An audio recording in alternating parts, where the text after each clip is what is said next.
Hi guys, welcome back to a new video. So choice entry ಇನ್ನೇನು ಮುಗಿತಾ ಬರ್ತಾ ಇದೆ, ಆದರೆ ಕೆಲವೊಬ್ಬರಿಗೆ ಇನ್ನೂ ಸೀರಿಯಸ್ನೆಸ್ ಇಲ್ಲ. ಯಾಕೆ ಅಂತ ಹೇಳಿದ್ರೆ ಇನ್ನೂ ಕಮೆಂಟ್ ಬಾಕ್ಸಲ್ಲಿ ತಿಳಿಸ್ತಾರೆ ಏನು ಚಾಯ್ಸ್ ಎಂಟ್ರಿ ಸ್ಟಾರ್ಟ್ ಆಗಿದೆ ಇಂಜಿನಿಯರಿಂಗ್ ಸ್ಟೂಡೆಂಟ್ಸ್ಗೆ. ಸೊ ಲಾಸ್ಟ್ ಡೇಟ್ ಯಾವಾಗ? ಸೊ ಈಗ ಆಲ್ರೆಡಿ ಸುಮಾರು ವೀಡಿಯೋ ಮಾಡಿ ತಿಳಿಸ್ಕೊಟ್ಟಿದ್ದೀನಿ, ಬಟ್ ಆದ್ರೂ ಕೆಲವೊಬ್ಬರು ಚಾಯ್ಸ್ ಎಂಟ್ರಿ ಯಾವಾಗ? ಸೊ ಕೆಲವೊಂದು ಕೋರ್ಸಸ್ಗೆ ಇನ್ನೂ ಸ್ಟಾರ್ಟ್ ಆಗಿಲ್ಲ, ಬಟ್ ಸ್ಟಾರ್ಟ್ ಆಗಿದ್ರೂ ಲಾಸ್ಟ್ ಡೇಟ್ ಇನ್ನೇನು ಮುಗಿತಾ ಬರ್ತಾ ಇದೆ, ಆದ್ರೂ ಚಾಯ್ಸ್ ಎಂಟ್ರಿ ಯಾವಾಗ ಅಂತ ಕೇಳ್ತಾ ಇದ್ದೀರಾ. ಸೊ ಆದ್ದರಿಂದ ಕೆಲವೊಬ್ರಿಗೆ ಅನ್ಸ್ಬೋದು ಪದೇ ಪದೇ ವೀಡಿಯೋ ಮಾಡ್ತೀಯಾ ಅಂತ, ಬಟ್ ನಿಮಗೆ ಗೊತ್ತಾಗಲ್ಲ. ತುಂಬ ಸ್ಟೂಡೆಂಟ್ಸು ಮೆಸೇಜ್ ಮಾಡ್ತಾರೆ ಲಾಸ್ಟ್ ಡೇಟ್ ಯಾವಾಗ ಅಂತ. ಸೊ ಪ್ರತಿಯೊಬ್ಬರಿಗೂ ರಿಪ್ಲೈ ಮಾಡೋದಕ್ಕಿಂತ ಸೊ ಈ ರೀತಿ ವೀಡಿಯೋ ಮಾಡಿದ್ರೆ ಹೆಲ್ಪ್ ಆಗುತ್ತೆ ಅಂತ ಸೊ ಸಪ್ರೇಟ್ ವೀಡಿಯೋ ಮಾಡುವಂಥದ್ದು. ಈ ಒಂದು ವೀಡಿಯೋದಲ್ಲಿ ನಾನು ನಿಮ್ಮ ಚಾಯ್ಸ್ ಎಂಟ್ರಿ ಯಾವಾಗ ಸ್ಟಾರ್ಟ್ ಆಗುತ್ತೆ, ಕೆಲವೊಂದು ಕೋರ್ಸಸ್ಗೆ ಅದು ಸ್ಟಾರ್ಟ್ ಆಗಿಲ್ಲ, ಅದ್ರ ಬಗ್ಗೆನೂ ಮಾತಾಡ್ತೀನಿ.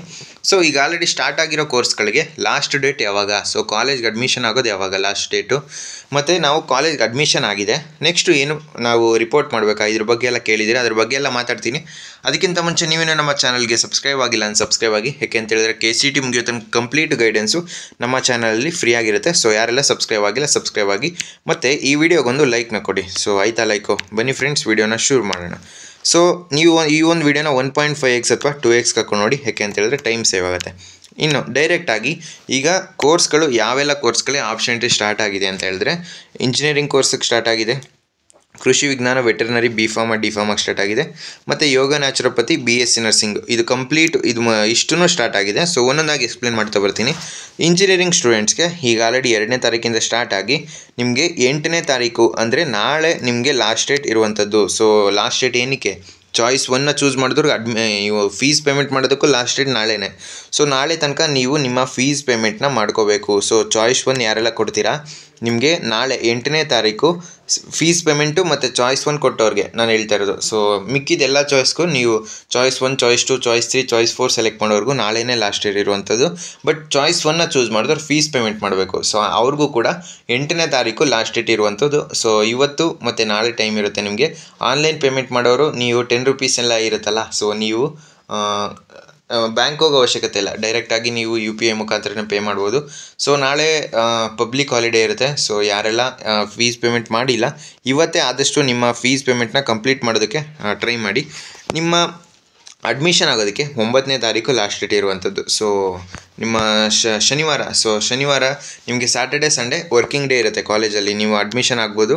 ಸೊ ಸ್ಯಾಟರ್ಡೆ ಸಂಡೇ ಹಾಲಿಡೇ ಇರಲ್ಲ, ಕಾಲೇಜ್ ಮಾತ್ರ ವರ್ಕಿಂಗ್ ಡೇ ಇರುತ್ತೆ, ಬ್ಯಾಂಕು ಹಾಲಿಡೇ ಇರುತ್ತೆ.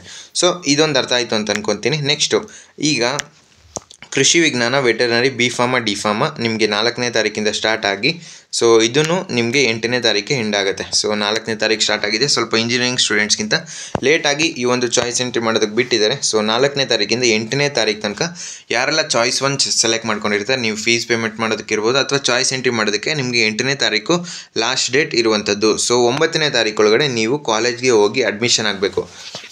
ಇದು ಅರ್ಥ ಆಯಿತು ಅಂತ ಅನ್ಕೊತೀನಿ. ನೆಕ್ಸ್ಟು ಯೋಗ ನ್ಯಾಚುರೋಪತಿ BPO ಮತ್ತು BPT ಅಲೈಡ್ ಹೆಲ್ತ್ ಸೈನ್ಸು ಆರ್ಕಿಟೆಕ್ಚರ್ಗೆ 5ನೇ ತಾರೀಕಿಂದ ಸ್ಟಾರ್ಟ್ ಆಗಿದೆ. ಸೊ ಮೊನ್ನೆ ಸ್ಟಾರ್ಟ್ ಆಗಿದೆ ಇವ್ರಿಗೆ 5ನೇ ತಾರೀಕಿಂದ 11ನೇ ತಾರೀಕು ತನಕ ಟೈಮ್ ಕೊಟ್ಟಿದ್ದಾರೆ. ಸೊ ಇಲ್ಲಿ ತನಕ ಇವರು ಚಾಯ್ಸ್ ಎಂಟ್ರಿನ ಮಾಡ್ಬೋದು, ಮತ್ತು ಅಗೇನ್ ಚಾಯ್ಸ್ 1 ಚೂಸ್ ಮಾಡಿದವರು ಫೀಸ್ ಪೇಮೆಂಟ್ನ ಮಾಡ್ಕೋಬೋದು. ಸೊ 12ನೇ ತಾರೀಕು ಇವ್ರಿಗೆ ಮಾತ್ರ 12ನೇ ತಾರೀಕು ತನಕ ಅಡ್ಮಿಷನ್ಗೆ ಟೈಮ್ ಕೊಟ್ಟಿದ್ದಾರೆ. ಸೊ ಆಲ್ಮೋಸ್ಟ್ ಎಲ್ಲರಿಗೂ ಸೇಮ್ ಟೈಮು, ಅಂದರೆ ಡ್ಯೂರೇಷನ್ ಸೇಮ್ ಕೊಟ್ಟಿದ್ದಾರೆ. ಲೇಟಾಗಿ ಸ್ಟಾರ್ಟ್ ಆಗಿರೋದ್ರಿಂದ ಇವ್ರಿಗೆ 1-2 ದಿನ ಅಡ್ಮಿಷನ್ಗೆ ಲೇಟಾಗಿ ಪ್ರೋಸೆಸ್ ಮುಗಿಯುತ್ತೆ.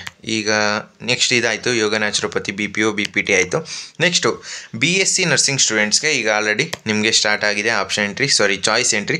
ಸೊ ಆ ಒಂದು ಚಾಯ್ಸ್ ಎಂಟ್ರಿಲಿ ನಿಮಗೆ ಯಾವ್ದು ಬೇಕು, ನೀವು ಒಂದ್ಸಲ ಚಾಯ್ಸ್ 2 ಮತ್ತು ಚಾಯ್ಸ್ 1ನ ಸೆಲೆಕ್ಟ್ ಮಾಡಿದ್ರೆ ಮತ್ತೆ ಅದನ್ನು ಚೇಂಜ್ ಮಾಡೋದಕ್ಕೆ ಬರಲ್ಲ. ಸೊ ಆದ್ದರಿಂದ ಚಾಯ್ಸ್ 1 ಚಾಯ್ಸ್ 2 ಯಾರೆಲ್ಲ ಸೆಲೆಕ್ಟ್ ಮಾಡ್ಕೊತೀರಾ, ನೀವು ಭಾಳ ಕೇರ್ಫುಲ್ಲಾಗಿ ಒಂದೇ ಸಲ ಡಿಸೈಡ್ ಮಾಡಬೇಕಾಗುತ್ತೆ. ಸೊ ನೀವು 100 ಸಲ ಯೋಚನೆ ಮಾಡಿ ಯಾವ ಚಾಯ್ಸ್ ಚೂಸ್ ಮಾಡಬೇಕು. ಚಾಯ್ಸ್ 1 ಸೆಲೆಕ್ಟ್ ಮಾಡಿದ್ರೆ ನೀವು ಡೈರೆಕ್ಟಾಗಿ ಹೋಗಿ ಅಡ್ಮಿಷನ್ ಆಗ್ತೀರಾ. ಚಾಯ್ಸ್ 2 ಸೆಲೆಕ್ಟ್ ಮಾಡಿಕೊಂಡ್ರೆ ಸೀಟ್ನ ಹೋಲ್ಡಲ್ಲಿ ಇಟ್ಕೊಂಡು ನೀವು ನೆಕ್ಸ್ಟ್ ರೌಂಡ್ಗೆ ಹೋಗ್ತೀರಾ. ಸೊ ಚಾಯ್ಸ್ 2 ಮತ್ತು ಚಾಯ್ಸ್ 3 ಎಲ್ಲ ಸೆಲೆಕ್ಟ್ ಮಾಡ್ಕೊಂಡಿರ್ತೀರಾ, ನೀವು ನೆಕ್ಸ್ಟ್ ರೌಂಡ್ಗೆ ಹೋಗ್ತೀರಾ. ಮತ್ತು ಸೀಟ್ ಯಾರಿಗೆಲ್ಲ ಸಿಕ್ಕಿಲ್ಲ ಫಸ್ಟ್ ರೌಂಡಲ್ಲಿ, ನೀವು ಕೂಡ ಡೈರೆಕ್ಟಾಗಿ ಫಸ್ಟ್ ರೌಂಡಲ್ಲಿ ಪಾರ್ಟಿಸಿಪೇಟ್ ಮಾಡ್ತೀರಾ. ನೀವು ಯಾವುದೇ ರೀತಿ ಚಾಯ್ಸ್ ಎಂಟ್ರಿ ಮಾಡೋ ಅವಶ್ಯಕತೆ ಇರೋದಿಲ್ಲ. ಸೊ BSc ನರ್ಸಿಂಗ್ ಸ್ಟೂಡೆಂಟ್ಸ್ಗೆ ನೆನ್ನೆ ಸ್ಟಾರ್ಟ್ ಆಗಿದೆ ಚಾಯ್ಸ್ ಎಂಟ್ರಿ. ನಿನ್ನೆಯಿಂದ ಸೊ 6ನೇ ತಾರೀಕಿಂದ 11ನೇ ತಾರೀಕು ತನಕ ನಿಮಗೆ ಚಾಯ್ಸ್ ಎಂಟ್ರಿ ಮಾಡೋದಕ್ಕೆ ಟೈಮ್ನ ಕೊಟ್ಟಿದ್ದಾರೆ. ಸೊ ನೀವು ಅಲ್ಲಿ ತನಕ ಚಾಯ್ಸ್ ಎಂಟ್ರಿ ಮಾಡ್ಬೋದು. ಮತ್ತು ಚಾಯ್ಸ್ 1 ಚೂಸ್ ಮಾಡಿದವರು ನೀವು ಫೀಸ್ ಪೇಮೆಂಟು 11ನೇ ತಾರೀಕು ತನಕ ನೀವು ಫೀಸ್ ಪೇಮೆಂಟ್ ಮಾಡ್ಬೋದು. ಸೊ ಅರ್ಥ ಆಯಿತು ಅಂತ ಅಂದ್ಕೊತೀನಿ. ನೆಕ್ಸ್ಟು 12ನೇ ತಾರೀಕು ತನಕ ನಿಮಗೆ ಟೈಮ್ ಕೊಟ್ಟವ್ರೆ. ಸೊ BSc ನರ್ಸಿಂಗ್ ಯಾರೆಲ್ಲ ಆ ಒಂದು ಕೋರ್ಸ್ಗೆ ಜಾಯ್ನ್ ಆಗಬೇಕು. ನೀವೇನಾದರೂ ಕಾಲೇಜ್ಗೆ ಜಾಯ್ನ್ ಆಗಬೇಕು ಚಾಯ್ಸ್ 1 ಚೂಸ್ ಮಾಡಿಕೊಂಡು ಅಂತ ಹೇಳಿದ್ರೆ ನೀವು 12ನೇ ತಾರೀಕು ತನಕ, ಸೊ 12ನೇ ತಾರೀಕು ತನಕ 6 ಗಂಟೆ ತನಕ ಸಂಜೆ ನೀವು ಅಡ್ಮಿಷನ್ ಆಗೋದಕ್ಕೆ ಲಾಸ್ಟು ಟೈಮು ಮತ್ತು ಡೇಟ್ ಇರುವಂಥದ್ದು. ಸೊ ಅಲ್ಲಿ ತನಕ ನೀವು ಹೋಗಿ ಕಾಲೇಜ್ಗೆ ಫೀಸ್ ಪೇಮೆಂಟ್ ಅಂದರೆ ನೀವು ಆನ್ಲೈನಲ್ಲೇ ಪೇ ಮಾಡಿ. 10 ರೂಪೀಸ್ ಯಾರೆಲ್ಲ ತೋರಿಸ್ತಾ ಇರುತ್ತೆ, ಸೊ ನೀವು ಆನ್ಲೈನಲ್ಲೇ ಪೇ ಮಾಡಿ. ಜಾಸ್ತಿ ತೋರಿಸ್ತಾ ಇದ್ರೆ ಮಾತ್ರ ಅಂದರೆ ಇಂಜಿನಿಯರಿಂಗ್ ಸ್ಟೂಡೆಂಟ್ಸ್ 1 ಲ್ಯಾಕ್ ಮೇಲೆ ಇರುತ್ತಲ್ಲ ಫೀಸು, ಸೊ ನೀವು ಮಾತ್ರ ಬ್ಯಾಂಕಿಗೆ ಹೋಗಿ ಚಲನ್ ಇಲ್ಲೇ ಡೌನ್ಲೋಡ್ ಮಾಡ್ಕೊಂಡು ಬ್ಯಾಂಕಿಗೆ ಹೋಗಿ ಫೀಸ್ ಪೇಮೆಂಟ್ ಮಾಡಿ.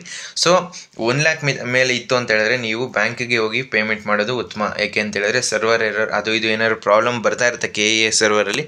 ಯಾಕೆಂತ ಹೇಳಿದ್ರೆ ಜಾಸ್ತಿ ಸ್ಟೂಡೆಂಟ್ಸು ಆ ಒಂದು ಏನು ಪ್ರೋಸೆಸ್ ಇರುತ್ತೆ ಅದರಲ್ಲಿ ಪಾರ್ಟಿಸಿಪೇಟ್ ಮಾಡ್ತಿರೋದ್ರಿಂದ ಅಲ್ಲಿ ಇಲ್ಲಿ ಕೆಲವೊಂದು ಎರರ್ಸ್ ಬಂದೇ ಬರುತ್ತೆ. ಆದ್ದರಿಂದ ನನ್ನ ಒಂದು suggestion go with offline payment. So ಬ್ಯಾಂಕ್ಗೆ ಹೋಗಿ ಚಲನ್ನ ಪೇ ಮಾಡಿ. ಸೊ ನಿಮಗೆ ಅರ್ಧ ಗಂಟೆ ಕೆಲಸ. ಸೊ ನೀವು ಅರ್ಧ ಗಂಟೆ ಪೇ ಮಾಡಿದ ತಕ್ಷಣ ನಿಮಗೆ ಒಂದು ಕನ್ಫರ್ಮೇಷನ್ ಸ್ಲಿಪ್ ಬಿಡ್ತಾರೆ. ಸೊ ಆ ಒಂದು ಕನ್ಫರ್ಮೇಷನ್ ಸ್ಲಿಪ್ನ ತೊಗೊಂಡು ನೀವು ಕಾಲೇಜ್ಗೆ ಹೋಗಿ, ಸೊ ನೀವು ಕಾಲೇಜ್ಗೆ ಹೋದಾಗ ಅವರು ನಿಮ್ಮ ಲೈವ್ ಫೋಟೋ ಅಂದರೆ ನಿಮ್ಮ ಅಪ್ಲಿಕೇಶನ್ ಹಾಕಿರ್ತೀರಲ್ಲ ಆ ಫೋಟೋ ಮತ್ತು ನಿಮ್ಮ ಲೈವ್ ಫೋಟೋ 2 ಮ್ಯಾಚ್ ಆಗಬೇಕು. ಆ ಒಂದು ವೆರಿಫಿಕೇಷನ್ ಮಾಡಿಸ್ಕೊಂಡು ನೀವು ಯಾವೆಲ್ಲ ಕ್ಯಾಟಗರಿ ಎಲಿಜಿಬಲ್ ಇದ್ದೀರಾ ಆ ಒಂದು ಡಾಕ್ಯುಮೆಂಟ್ಸ್ನ ಚೆಕ್ ಮಾಡ್ತಾರೆ. ಮತ್ತು ನಿಮ್ಮ ಮೊಬೈಲ್ಗೊಂದು OTP ಬರುತ್ತೆ. ಸೊ ಅಪ್ಲಿಕೇಶನ್ ಏನು ಹಾಕಿರ್ತೀರಾ ಆ ಒಂದು ರಿಜಿಸ್ಟರ್ಡ್ ಮೊಬೈಲ್ಗೆ ಸೊ KEA ಕಡೆಯಿಂದ ಕಾಲೇಜವರು ಒಂದು OTPನ ಕಳಿಸ್ತಾರೆ. ಸೊ ಆ ಒಂದು OTP ತೊಗೊಂಡಾದ್ಮೇಲೆ ನಿಮಗೆ ಅಡ್ಮಿಷನ್ನ ಸ್ಟಾರ್ಟ್ ಮಾಡ್ಕೊತಾರೆ. ಸೊ ಅಡ್ಮಿಷನ್ ಪ್ರೊಸೆಸ್ ಎಲ್ಲ ಮುಗಿದ್ಮೇಲೆ ಕಾಲೇಜವರೇ KEAಗೆ ರಿಪೋರ್ಟ್ ಮಾಡ್ಕೊತಾರೆ. ಸೊ ಲಾಸ್ಟ್ ಇಯರ್ ಈ ಥರ ಇರಲಿಲ್ಲ. ಸ್ಟೂಡೆಂಟೇ ಬಂದು ಮನೆಗೆ ಒಂದು ಕಾಲೇಜ್ಗೆ ಅಡ್ಮಿಷನ್ ಆಗಿದ್ದೀನಿ ಅಂತ KEAಗೆ ರಿಪೋರ್ಟ್ ಮಾಡಬೇಕಿತ್ತು. ಬಟ್ ಈ ವರ್ಷ ಏನು ಮಾಡಿದ್ದಾರೆ, ಡೈರೆಕ್ಟಾಗಿ ಕಾಲೇಜವರೇ KEAಗೆ ರಿಪೋರ್ಟ್ ಮಾಡ್ತಾರೆ. ಸೊ ನೀವು ಅಡ್ಮಿಷನ್ ಆದಮೇಲೆ ಏನೂ ಹೊರೆಯೋಗೋ ಅವಶ್ಯಕತೆ ಇಲ್ಲ.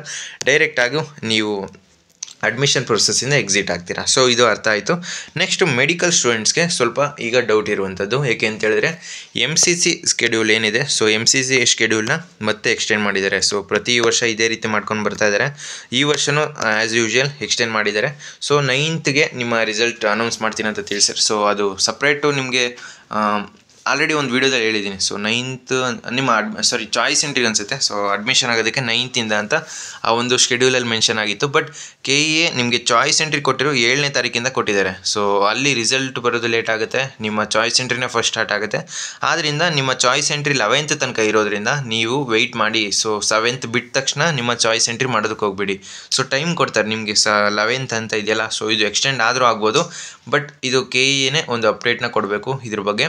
ಸೊ ಯಾಕೆ ಅಂತ ಹೇಳಿದ್ರೆ ಆ MCC ಶೆಡ್ಯೂಲ್ನ KEAವರು ಫಾಲೋ ಮಾಡಬೇಕು. ಸೊ ಪ್ರತಿ ವರ್ಷವೂ ಫಾಲೋ ಮಾಡ್ತಾಯಿದ್ರು. ಈ ವರ್ಷವೂ ಅದೇ ರೀತಿ ಫಾಲೋ ಮಾಡ್ತಾರೆ ಅಂತ ಅಂದ್ಕೊತೀನಿ. ಸೊ ನಿಮಗೆ 12ನೇ ತಾರೀಕು ತನಕ ಕೊಟ್ಟಿದ್ದಾರೆ ಟೈಮು ಅಡ್ಮಿಷನ್ ಆಗೋದಕ್ಕೆ. ಇದು ಇನ್ನೂ ಎಕ್ಸ್ಟೆಂಡ್ ಆದರೂ ಆಗ್ಬೋದು. ಬಟ್ ಕನ್ಫರ್ಮೇಷನ್ KEA ಕಡೆಯಿಂದನೇ ಬರಬೇಕು. ಸೊ ಅಲ್ಲಿ ತನಕ ಏನೂ ಗ್ಯಾರಂಟಿ ಕೊಡೋದಕ್ಕಾಗಲ್ಲ. ನೀವು ಮುಂಚೆನೇ ರೆಡಿಯಾಗಿರಿ. ಈಗ KEAವರು ಇದನ್ನು ಎಕ್ಸ್ಟೆಂಡ್ ಮಾಡಿದ್ರೇ ಉತ್ತಮ. ಯಾಕೆ ಅಂತ ಹೇಳಿದ್ರೆ ಕೆಲವೊಬ್ಬರಿಗೆ ಈ ಒಂದು KEA ಇದರಲ್ಲೇ ಅಲಾಟ್ ಆಗಿರುತ್ತೆ. ಸೊ ಅವ್ರಿಗೆ MCCಲೂ ಸಿಗೋ ಚಾನ್ಸಸ್ ಇರುತ್ತೆ. ಬಟ್ ಈ ಸ್ಟೂಡೆಂಟ್ ಏನನ್ಸುತ್ತೆ ಅಕಸ್ಮಾತ್ ಸಿಗುತ್ತೋ ಸಿಗಲ್ವೋ ಅಂತ ಈ ಒಂದು KEA ಮುಖಾಂತರನೇ ಅಡ್ಮಿಷನ್ ಆಗ್ತಾರೆ. ಸೊ ಆದ್ದರಿಂದ MCC ಅವರು ಡೇಟು ಎಕ್ಸ್ಟೆಂಡ್ ಮಾಡಿರೋದ್ರಿಂದ ಇವರು ಕೂಡ ಎಕ್ಸ್ಟೆಂಡ್ ಮಾಡಿದ್ರೆ ಮೆಡಿಕಲ್ ಸ್ಟೂಡೆಂಟ್ಸ್ ಕೇಳ್ತಿರೋದು. ಸೊ ಎಕ್ಸ್ಟೆಂಡ್ ಮಾಡಿದ್ರೆ ಉತ್ತಮ. ಸೊ ಏನು ಮಾಡ್ತಾರೋ ನೋಡೋದ. ಏನಾದರೂ ಎಕ್ಸ್ಟೆಂಡ್ ಮಾಡಿದ್ರೆ ನಮ್ಮ ಚಾನಲಲ್ಲಿ ಅಪ್ಡೇಟ್ ಮಾಡ್ತೀನಿ. ಸೊ ಫ್ರೆಂಡ್ಸ್, ಈ ವಿಡಿಯೋ ನಿಮಗೆ ಇಷ್ಟವಾಗಿತ್ತು ಅಂದರೆ ಲೈಕ್ ಮಾಡಿ, ಕಮೆಂಟ್ ಮಾಡಿ ಮತ್ತು ನಿಮ್ಮ ಫ್ರೆಂಡ್ಸ್ಗೆಲ್ಲ ಈ ವಿಡಿಯೋನ ಶೇರ್ ಮಾಡಿ.